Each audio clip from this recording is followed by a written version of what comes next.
Okay, so we are sitting here with Yulin Cruz, my friend, the mayor of San Juan, Puerto Rico.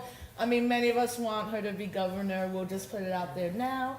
And thank you everybody on Facebook Live for joining us. And if, whatever you're doing on Saturday, cleaning, getting ready to go out, share this interview with everybody, because as of yesterday, we're 7 months out of Hurricane Maria. And as many of you know, this past week was another island-wide blackout. And last week there was another island-wide blackout. Last week. And about 2 months ago and in December. So we've had a series of blackouts. Yes. And then we have what's called relevo de carga, which it just means that I have electricity in my community for a couple of hours a day, and then I don't have any more electricity, and then your community gets, it's a relay of power. Really, so some communities are in the dark, some communities get electricity. Yeah, it could be this side doesn't have it, but that side has it. So thank you for doing this interview. No, thank you. It's good to see you under different circumstances. I tell people we were in hell, we're in the gates of hell. Yeah. It's still hell, but it's getting a little better. A little better. A little better, but not enough. And here we're in Chicago, in historic Humboldt Park, at one of the many programs that the Puerto Rican... Tell people, just in case there's some people from Puerto Rico watching, yeah, and what Humboldt Park is. Well, Humboldt Park is, outside or maybe with New York City, one of the strongest Puerto Rican communities in the United States. Culturally, I think because it's a smaller place than New York City, there's definitely more of a sometimes diasporic feel of what Humboldt Park has always meant to me. From the time you the time you come into the community, you come over the biggest iron flag, a Puerto Rican flag. You see Rosa Clemente Academy, you on Division Street, and everywhere we walk, it's just is Boricuas, and it's love. And it's not just only Boricuas in the community, but historically too, it's a place with so many organizations and community activists, and many of our Puerto Rican freedom fighters, many who were political prisoners for a long time, also resided, and as well as the home of the Young Lords Party. Used to be a gang. They met with Fred Hampton Sr., who was, as many people should know, or maybe people don't know, that Fred Hampton was murdered by the Chicago police and the FBI December 4th, 1969. But before he was murdered, he had met with Chacha Jimenez, who had turned the Young Lords Gang into the Young Lords Party, which became the Young Lords Organization. There's a lot of history here in Chicago. So when you talk about Humboldt Park, you're really talking about activism, you're really talking about organizing, yes, and you're really talking about putting actions in concrete terms, so that people see that a different life is accessible. So institution building. That's right. So you don't have to survive. You can thrive. Right. And I think the beauty of Humboldt Park is the many Puerto Rican institutions owned by Puerto Ricans, created and now being passed down to a new generation. And a lot of the social activism. Yes. Which breaks tons of barriers. We're here. What does it mean for you to be in Chicago, just for yourself? Well, a lot of things have been coincidences in my life with Chicago in the past few years. When I was running to be reelected as a member of the House of Representatives, and then I ran for mayor of San Juan. And when I got finally, I guess you can say, accredited to run, I was here at the Museo del Arte. Mm-hmm. And the foundation that we started, somebodyhelpus.org or alguienaayúdenos.org, for the hundreds of people in the United States who opened their hearts and who knew exactly what was happening to us, even in the face of a president that didn't get it or didn't want to get it. Sending dollar bills and $5 bills just attached to a card. It was incorporated in Illinois because the lawyers that did it were here. And also the resistance. Somebody gave me this today. It says resistencia. The resistance and frankly the love of people for our country, Puerto Rico, and what they've done, and the way they were able to harness and do alliances to get the political prisoners out. Jan Sussler, que es una boricua, I don't care, that she says she's Jewish American, though. Is a lawyer that has worked on countless cases, particularly the Puerto Rican political prisoners. I know it, and Jan identifies as a Jewish American woman, but many in the Puerto Rican community say we. And don't she's care, Boricua. She's Boricua. And she dedicated 35 years of her life to getting everybody out, and of course, we're coming up to the 1 year anniversary of Oscar Lopez having come out of prison, and so I got to come here a few times during that wonderful time. And I say wonderful because many people worked for 36 years. I was at it probably for about 7 years. Oh, I want you to. And I loved it. I love Chicago. I could move here. You don't want to move here right now. No, I don't want to move here right now. But if they said, is this a place where you can go? Yeah. And I said, yeah. And in fact, yesterday at the symposium that we were at, it was an all-day symposium on Puerto Rico at the University of Illinois Chicago, put on by the Social Justice Initiative. Jose Lopez, Oscar's brother, was introducing you, and he told the story about how you became Oscar's legal guardian. Yeah. I want you to tell people about that, because as much as I knew about what was happening the day, I didn't know that part of the story. Well, there had to be a transfer, right? So Luis Gutierrez, it had never been done, from what Jan Sussler told us, that a political prisoner was released into the custody of not the federal agency when he was being moved. So he was released into Luis Gutierrez's custody and my custody, because we got him on a plane from Terrat, Indiana, right? Picked him up, took a plane, and then when he landed in San Juan, he was gonna need sort of a legal guardian. So somebody had to vouch for him. I had been writing with Oscar since 2013, but since 2009, I began writing to him. I don't know why. There was something about him. Where were you in 2009? I was in Puerto Rico. I was a member of the House of Representatives. And something just... Well, just think about this. You're in prison, you get pardoned, and you say, no, I'm not going to leave because somebody else should leave before me. And then that person leaves after, as he should have. Yeah. And you're still there. And how many of us would be willing to do that? It's to me, it's heroism at its best. And when you think, I read the transcripts of the case, and I was particularly taken back by the orders the judge told the ¿cómo se llama? The jury. He said, remember, el jurado, remember, you don't have to find that he did anything in order to find him guilty.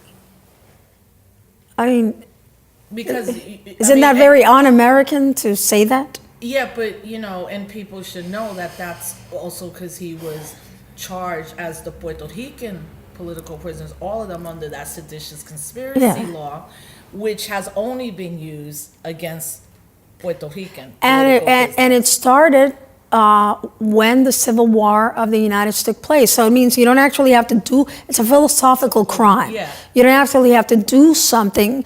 You can even talk about others doing something, which, the free speech and all that comes into play. So to me, that was very, very moving. The fact that he had committed no crime. And I've been criticized for saying this. Yeah. He didn't kill anyone, he didn't steal anything, and he was imprisoned with a jury that received an order. Remember, you don't have to find him guilty of anything. We didn't have to prove anything in order for you to find him guilty. So all through those years, while I was talking to Oscar in letters and then via internet, never did he talk about anything that wasn't love and comprehension and sharing humanity. So how do you spend 36 years in prison and come out just talking about love? I mean, that's tough. There's some days that it's 9:15 and I'm like, So it's, you learn to love and like not the political image of someone, but the human being. Right. Yeah. And it's been a And his it's been a journey. It's been a journey. So 2009. So you took him under your legal custody, and then he had to spend 3 months. He spent 3 months at his daughter's house, Yeah. Clarissa, under house arrest. He had an electronic surveillance on his ankle, and then he was put back where he belonged. Yeah, back on the soil on that Yeah. land. I tell you, he's tough. If you and I exercise with him, we would be like, we need a respirator, and he'd be like, I would need to- God, it's like, he's tough. And he's so And he will do any kind of work. Yeah, He it's went to the kitchen for a few days to help, just putting together meals. for people that were hungry. And, that's something, he doesn't need a spotlight to do the work. Like many other people in Puerto Rico that are doing the work, and all the grassroots organizations and all these communities, you have the 3 mosquiteras in Salinas. It's 3 women that hand out thousands of mosquiteros, which for you, those of you that don't know, this is that little thread of very thin cloth that you put over your bed so that the mosquitoes don't bite you. Yeah. So, people in the middle of the island that are doing urban projects of agriculture, people in San Juan that are looking at solar energy as an alternative. So it's, I hate to say that Maria did anything good for us, because I don't want to give her that power. But there has been an uprising of communities all over the place. We had to start 26 soup kitchens. And we modeled it around this group of women from Torre de Francia, which is a public housing project, that literally did a soup kitchen, but they didn't have enough food. So we would give them food for a week, and they would cook lunch and dinner for everybody, about 200 families. It was about 400 units. So it was amazing. The human spirit rose real high. And it's another country. It's a different environment. We're very far from being even in the path towards making things get better. Do you feel that, in a sense, and not in a religious sense, but a spiritual or like a transcendent kind of transformation happening? Yeah, there is a transformation in the social sense, and for some people in the spiritual sense. I'm not the same person that I was September 20th. I'm not. Can you remind everybody where you were on September 20th? Yeah, I'm assuming you were preparing for what was happening. Well, we started preparing by mid-August. Okay. Because remember that Irma came before. Maria. So we were picking up debris and doing all kinds of things, and all of a sudden it's like I remember seeing this massive image of Maria, and I thought, oh God, this is really, The there was, image on the national news. yeah, Wait. there was no And way. do they? I'm curious, just on like, for especially people that want to know how government works. Do they contact you and say, "We're doing a briefing"? No. So that whole National Geological or the whatever. No, they office of the federal government. Not with the municipalities. They do it with the central government. The central government. So did the central government have y'all? What they do is they do public press conferences, and then people, we all get the same information. But we have access at the municipalities through internet. You know, you can look at it. She was so massive. There was no way that we were here. Even if she just went, the center of the storm went right up, she was too massive. It was obvious that she was going to gobble us up. And so 3 days before Maria, at 3 in the morning, I woke up, I called the executive staff at the municipality, and I said, buy everything. Buy everything. So we cornered the market on generators. We cornered the market on emergency lights. We bought more medical equipment and surgical equipment and medications for 2 months worth. We bought more food. We rented 2 gas stations. We bought more diesel. So we had enough at the municipality for 2 months. What we never expected was for communications to completely shut down. And remember, we hadn't even stood up from Irma. It was, have you ever seen that scene where boxers and one and the other boxer goes like this and two and boom? Well, we had fallen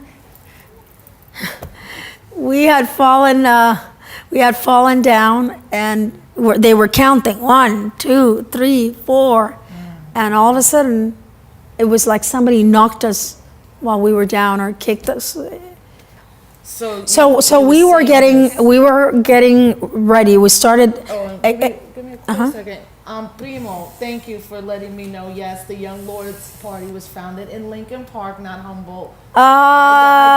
Thank you. I had to correct. I was corrected.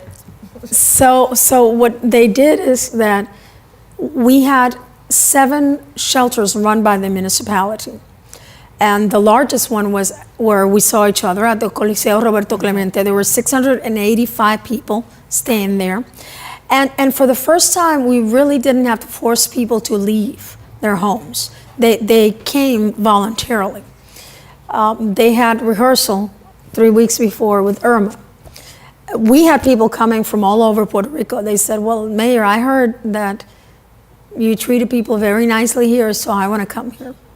And we had 685 people and about 200 people that were working and ready to go outside and work. And I was there with my family. I was married at the time. I got divorced in December. And my husband at the time, his daughter, and myself stayed there. My daughter and my brother stayed with my parents. It was a long night. It was a long night. It was, at some point it got really quiet. And people started praying. And then around 4:45, 4:55, I said, okay, I have to go to sleep. You know? And as I put my head on a cot, you know, they woke me up and said, se está cayendo el techo, se va a caer el techo del Clemente. I dije, what? So it wasn't that, it was that it's a dome. Right. And it's got, if you look at the Clemente dome, it's got like a skeleton in it. And it's built precisely for that. So the wind made it, just imagine, it was gusts of wind up more than 200 miles per hour, but the winds made it wave. And we were concerned, not that the roof was going to cave in, that was never a problem, but that the lights and the sound system would fall. Right, all the shaking. And then the people would be, so I had to go down and very calmly tell everybody, mira, I need you to move to the outer skirts of the Coliseum inside. So I had them, I never forget, I said, let's do it despacito. Vamos a volvernos bien despacito. And everybody started singing, you know. Some of them looked at me like, she crazy. Yeah. And I'm like, yeah, she is. But we got everybody moved in about 5 to 7 minutes. And then that night, around 5 o'clock, I asked, what are the winds at in terms of speed? And they said, no, there's tropical winds. And I said, well, does the machinery can hold it? And they said, yes, except you may, with a gust of wind, just fly over. I said, well, we have to go out and start getting people out. So we visited a lot of places that night, and we visited Barrio Obrero and El Caño Martín Peña, and just started the long road ahead of us to find people and save those lives. The next day, I went to Ocean Park. And that's the famous picture where I'm like up to, well, it was like, I'm very little, yeah. And that was water with human excrement.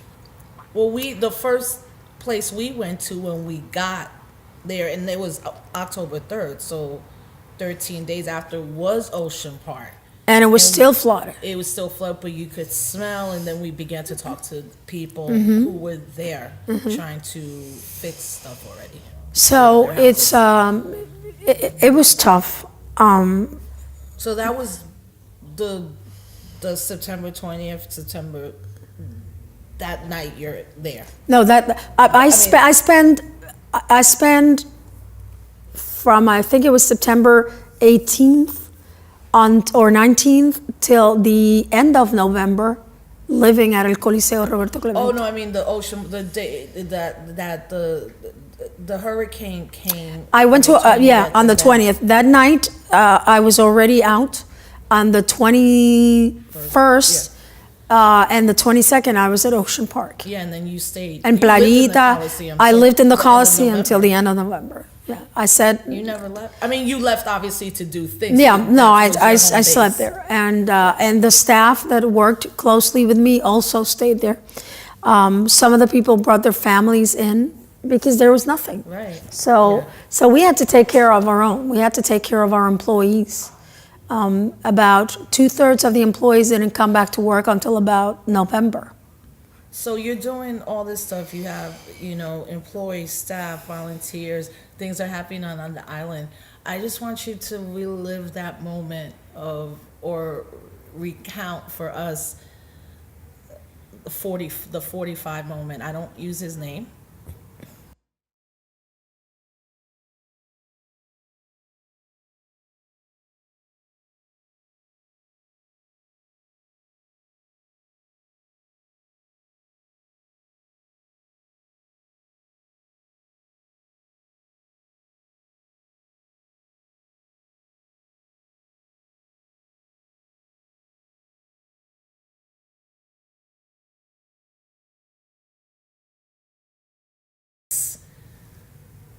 But not feel like you had to hold the anger, which was righteous and rightfully so. It was powerful. We had spent many days waiting for help to get, and we were told help was already on the ground. We were told FEMA was there 2 days before. So we thought help was going to get there, and they kept on asking, I've said this many times, for memos. And they kept us telling us to tell our people to call on the phone or register through internet. Well, we didn't have any of that. We didn't have any electricity. So I don't know why they couldn't think that that was impossible. They were asking mayors to go 50, 60 miles with trucks that would consume their diesels to get some provisions. And when they got, did you ever see the first food that they gave us? The boxes with the Vienna sausage, those little boxes? Oh no, those were the good ones. Let me show you the first ones. I'll show you the first ones they sent us. It was one thing after another, and send memos, and we would send the memos, and then the rules would change, and they wouldn't give us what we needed, and they kept asking and asking. And at some point, I had come out of a meeting and I thought, they're going to kill us. They're letting us die.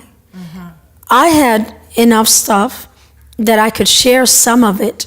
Of course, my primary responsibility was towards San Juan, but I could share some of it with some mayors or some people that would come out of the street and said, we have no food in my community. No one has been there. So of course, we didn't know them. We didn't give them the food and take it. We would ensure that somebody from the municipality would go with them. Look, this is the first thing they gave us. Mind you, they were very decent. They gave us fork, knives, spoon, and a salt and pepper to go along with that. What did you need the fork and knife for? To cut the Three Musketeer part?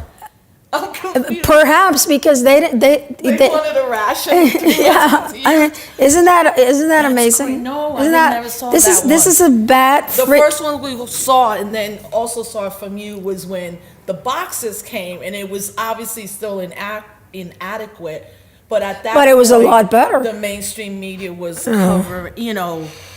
covering you.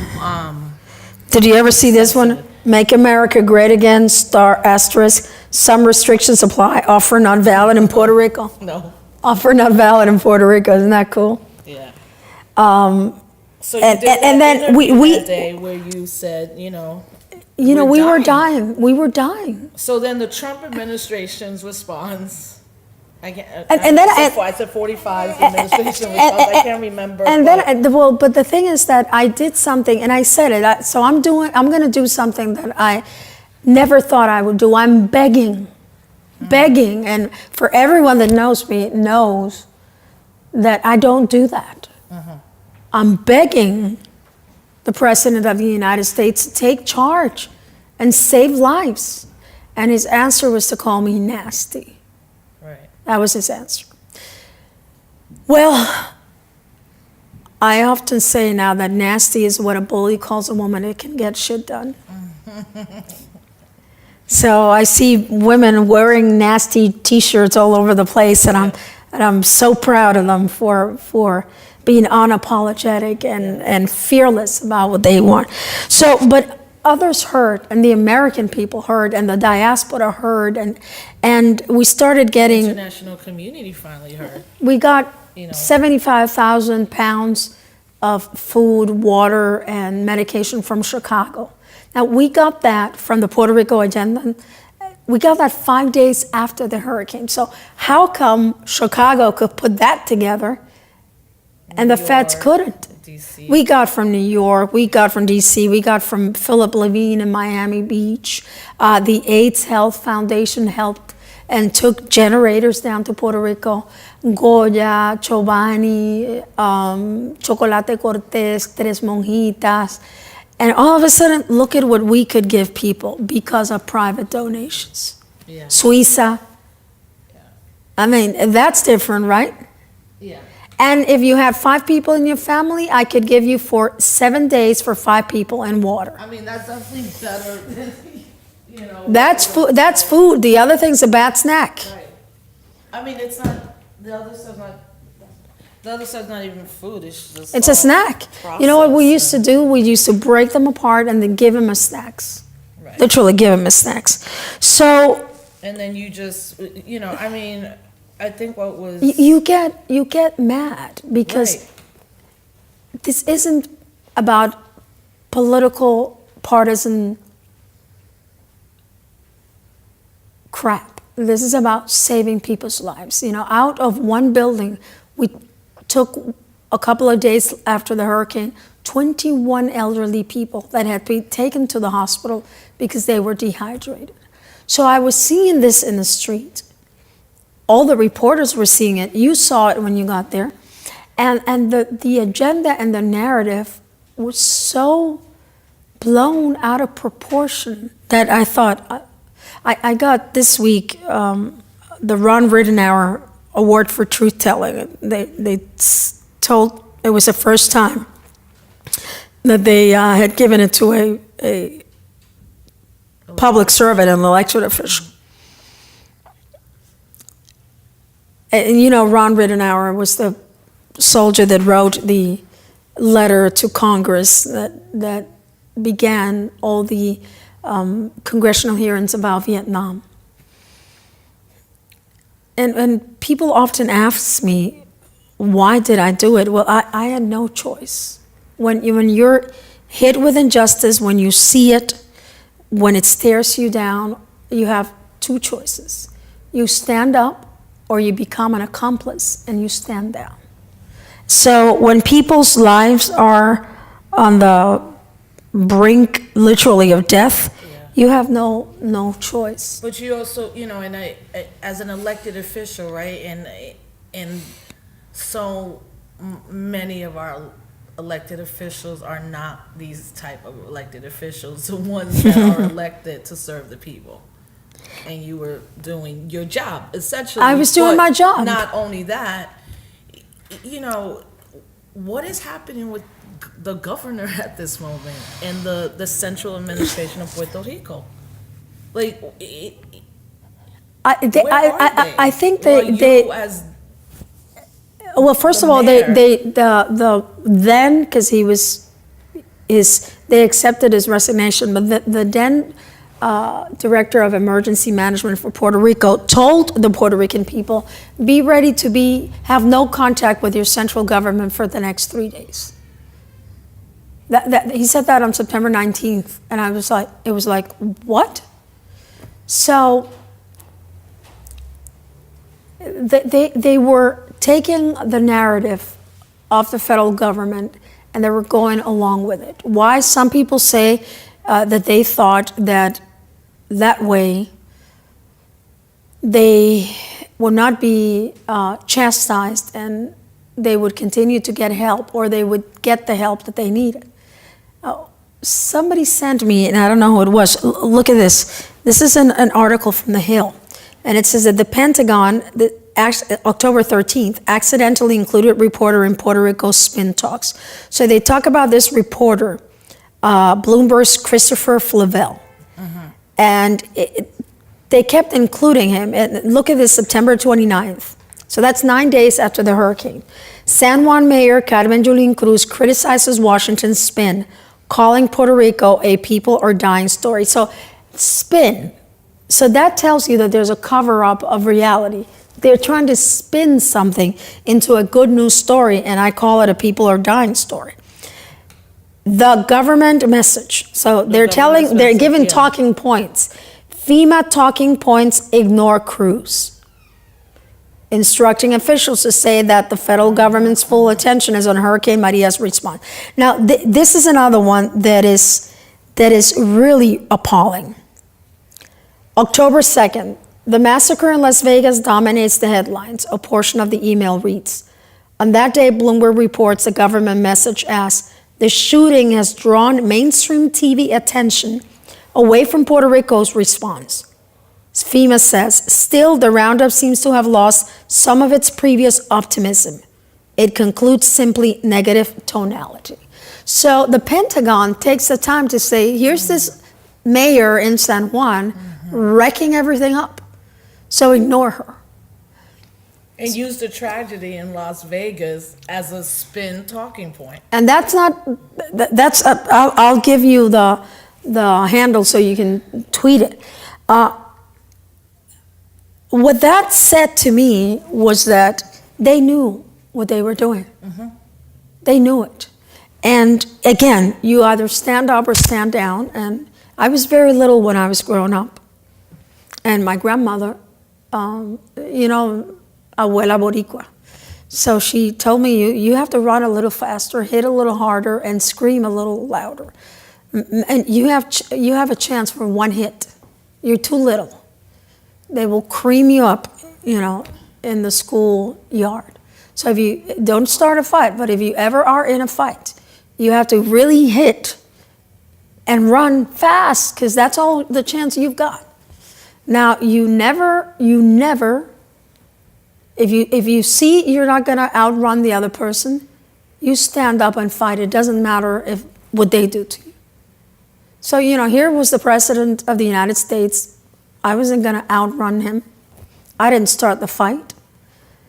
So somebody sent me a text, and it said, the more we obeyed them, the worse they treated us. Rosa Parks. And I thought, wow. So I did what I had to do, and I have no regrets. No regrets. I would do it again, and I'll continue to do it because this is a fight worth fighting, and it's a fight that is still very, very vivid and alive. So post 7 months after Hurricane Maria, where is the island currently, and what are your fears on an impending hurricane season? 40 days to the next hurricane that they're season. saying is going to be As active? and maybe double the amount this year. But what it would be your assessment of Puerto Rico at the current moment? Well, we're not where we're supposed to be. There's still 500,000 roofs and homes that need work. 61% of the people that asked for FEMA assistance were denied FEMA assistance. That's another way of saying that only 39% got FEMA assistance. But of course, FEMA wants to talk about the numbers, right? The municipalities are in very difficult financial situation. I have mayors that have said, if FEMA does not reimburse me the money that I used, I'm not going to be able to make payroll towards the end of May, and that's going to increment. We have a 55%. We have a 55% increase in suicide rates. There's about 500,000 people estimated to have left. Still, there's no resiliency built into all the hospitals, so our health system may collapse again. We took care of that at the municipal's hospital. The municipality's hospital has two systems. One is called the Hulk because it's green. The other one's called the Mother.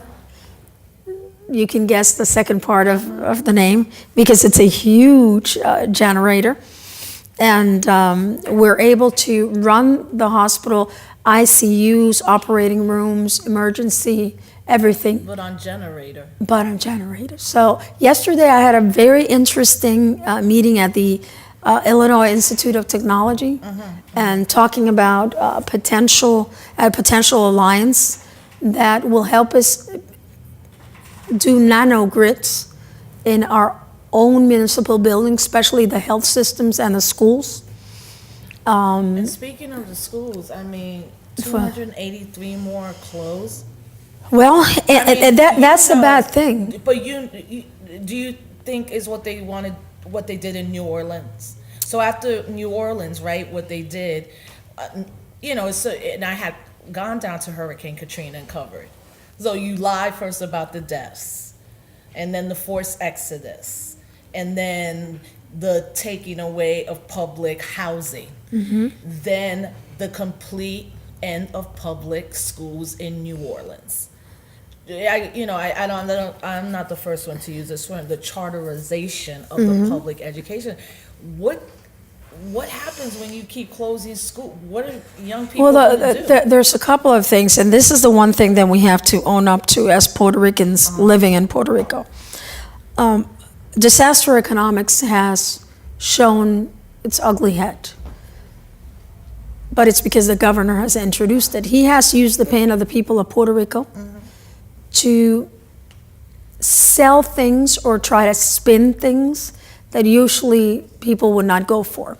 So we're without electricity for 4 months, 5 months, 6 months, 7 months. The electricity continues to go back and forth, on and off the grid. So he has now said that he's going to sell the Puerto Rico Power Authority. Now, the reason why this is in Puerto Rican hands, or in the hands of the government of Puerto Rico, is because having electrical power is also access to power. It defines where the economic development is.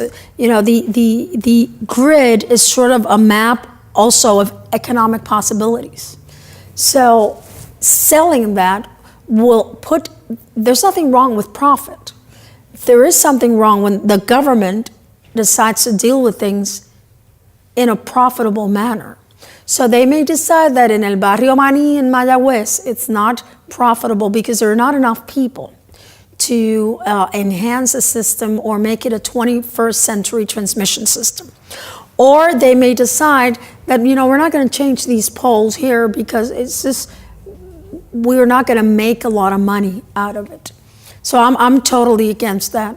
But at this point, people are fed up. They want to have electricity, and there's this general idea that the private sector works better than the public sector. Well, that's not entirely true.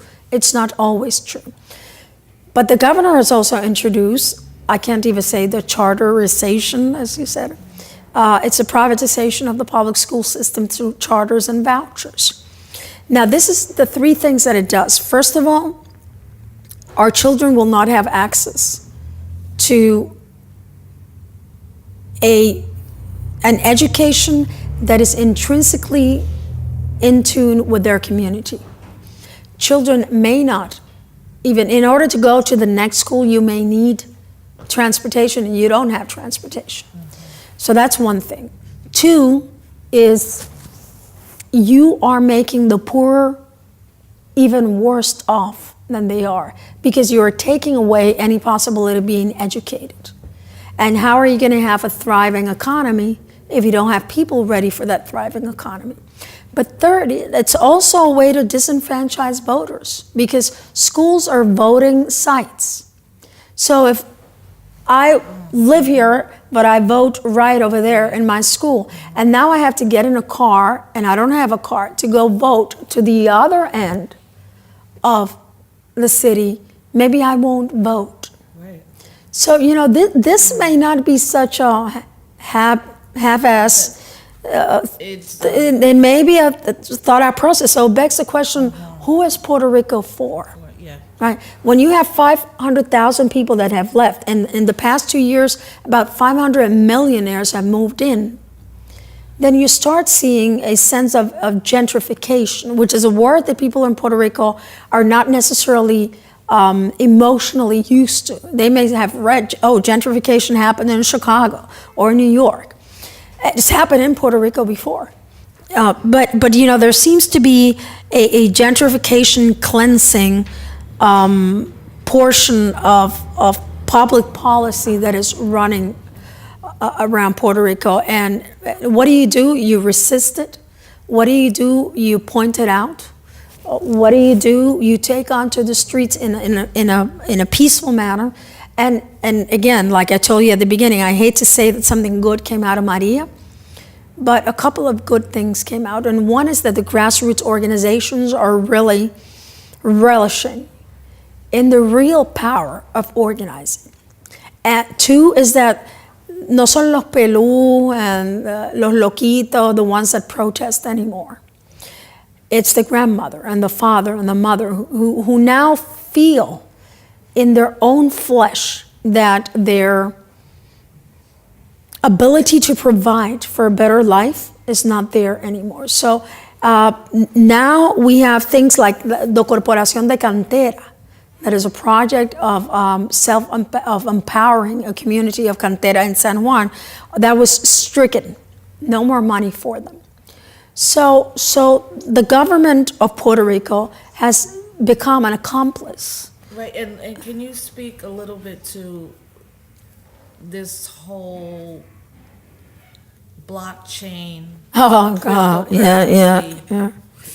Well, they moved from San Juan. They tweeted that one of them tweeted me something saying, "Mayor, let's stop the excuses and let's build a grid." And I said, we can't. Let's sit down and talk. And I tweeted back, "We can talk all you want. We're just going to make sure that you realize that you're going to have to respect the laws of San Juan."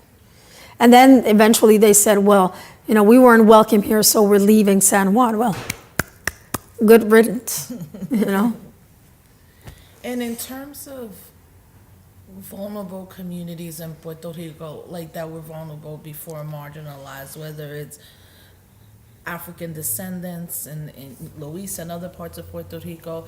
I think now more about, women that were already dealing with domestic violence or sexual assault, or I think about obviously LGBTQ folks and The immigrant population. people with HIV, AIDS. Is it then in your assessment that it is the grassroots organizations that are, and the people themselves that are vulnerable, that are organizing themselves? That song, Sisters are doing it for themselves. Well, that's what's happening. And the other thing that has happened is that municipalities and politicians that are closest to the people are saying, wait a minute, maybe I should join them rather than waiting for them to join me, because this is a movement that it's going on, and you either step on it and in terms of step your game up, or you're going to be left behind. So it's a different nation, it's a different movement, it's a different society, full of enoughs. Enough being a colony, enough consenting to being treated less, enough taking away my child's education, enough this fiscal control board that the governor keeps playing cat and mouse with, but it's like, in principle, they're in agreement. It's a little of the details, like, the credit at the university is going to go from $55 to $157 a credit. So that makes it unaccessible. The 55 was unaccessible when it used to be almost free. Exacto. For the most part. And you have to move towards putting health before wealth. You have to move towards making education more accessible, and that means least expensive. Well, that's going to require him not being governor anymore. That's gonna require people understanding that Or when he's you being voted out by the people in Yeah. the new entire government. that when you vote, it has consequences. Elected. It has consequences, Especially another thing. Look, in the States, 27 million Latinos did not vote. Get out, get up, register, and vote, because then you get 45. I love it. What's her name? Patrice Cullors, one of the founders. Patrice, of Black thank you Lives very much.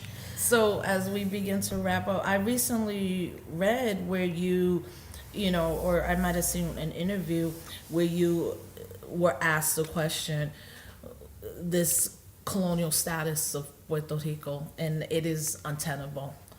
What is your position on, it's so much more nuanced than saying, statehood, independence, commonwealth, right?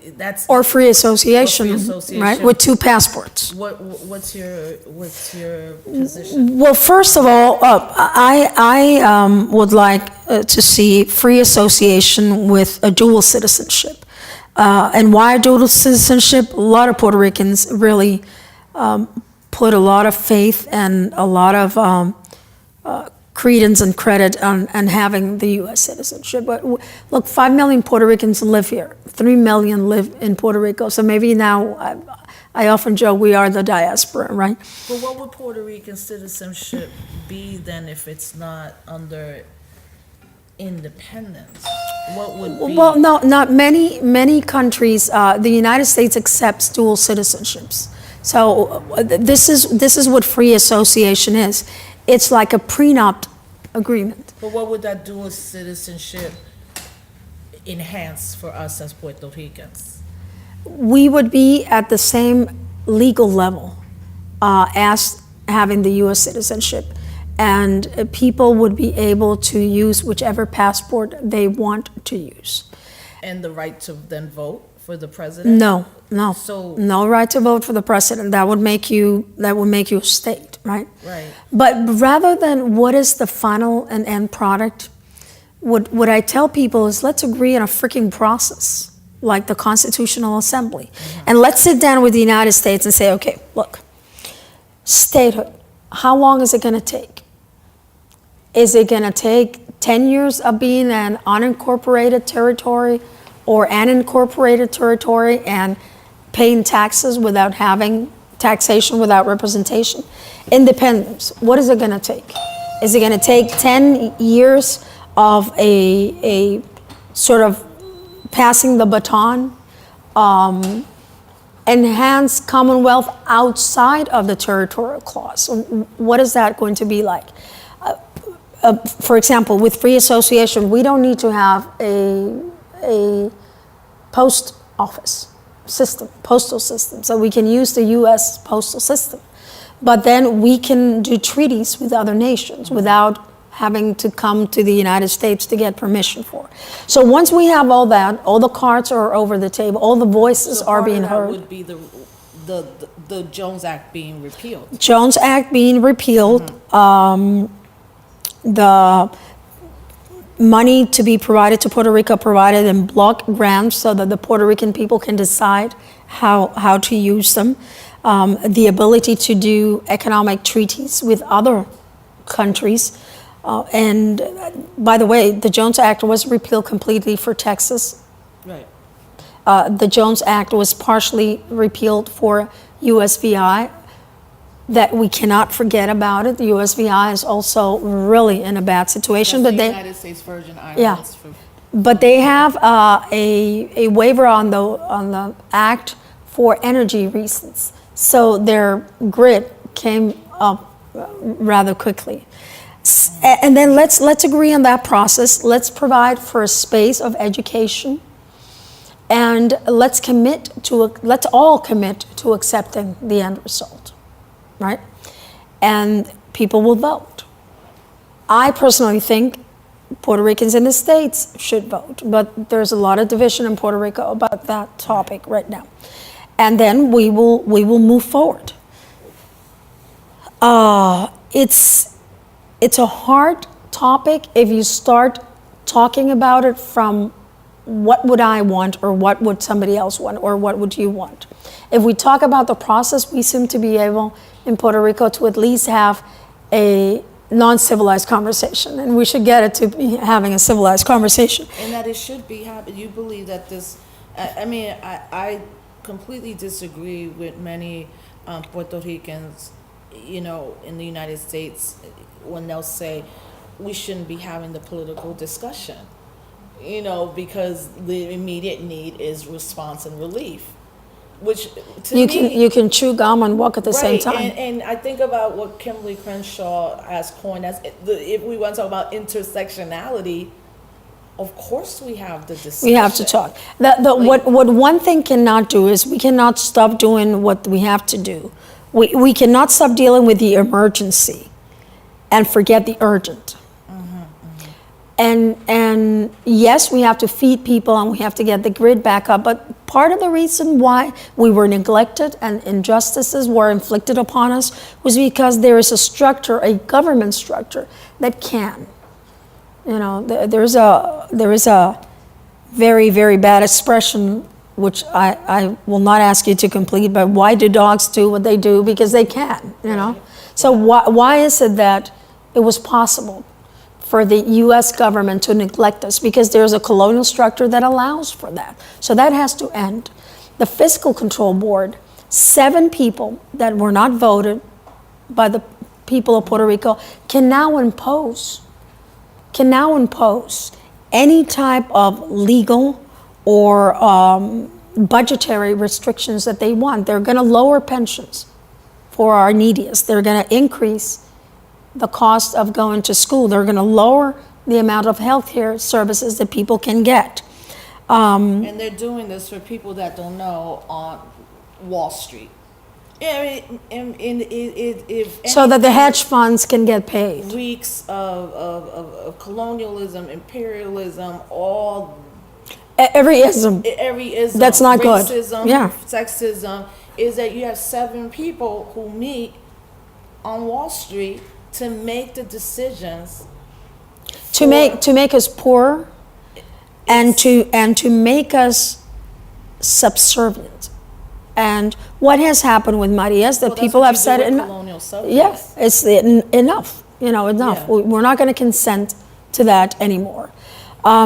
So people often ask me, what can I do? Well, first you can retweet this conversation and follow Rosa Clemente, and you've been so great about keeping us in the diaspora's mind.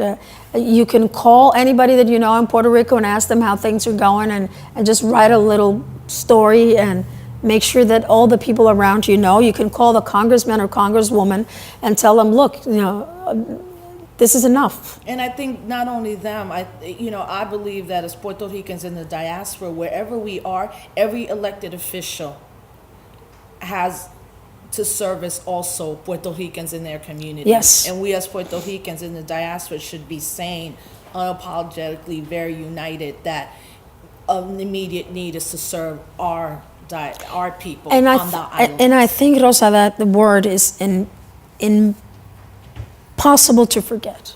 We have to be unapologetic. We have to be very forward-coming, and we have to be fearless about saying what still needs to be done. Because if a woof and a poof comes over, the island nation of Puerto Rico will be annihilated. And one last thing, you can stop calling the U.S. the mainland, because that makes us, the second land or the last land. Just call it the United States and Puerto Rico. So thank you for your time. Thank you very much. But this is my last question. Are you running for governor? I don't know. to? I'm talking to people about it. I'm contemplating it. But if I'm running or not, is not what's important. Is what is the agenda that I would be running? What is the platform that people would have Right. if I would run? It is the agenda, not the person that's important. It is the agenda that a candidate serves, and the people that a candidate serves that's important. And what I have said to people that approach me is, if it's for the status quo, yes, you'll have to administer it, but you have to administer it to change it and transform it, not to maintain it. So if it's for that, And the people want it? we may be doing. If it's not for that, we'll do something else. Well, thank you for your generosity. No, thank and you. time and Thank you. And your wonderful team of mostly all women who kick ass. And, I mean, it's an incredible time for us as women, and to have someone like you be part of that resistance and that idea of trust women and things might be all right. Or trust women and they're going to be all right. And they're going to be all right, and we'll be okay. Yeah. There's a lot of work ahead of us, Thank you. but we're going to make it. Yeah, thank you. God bless.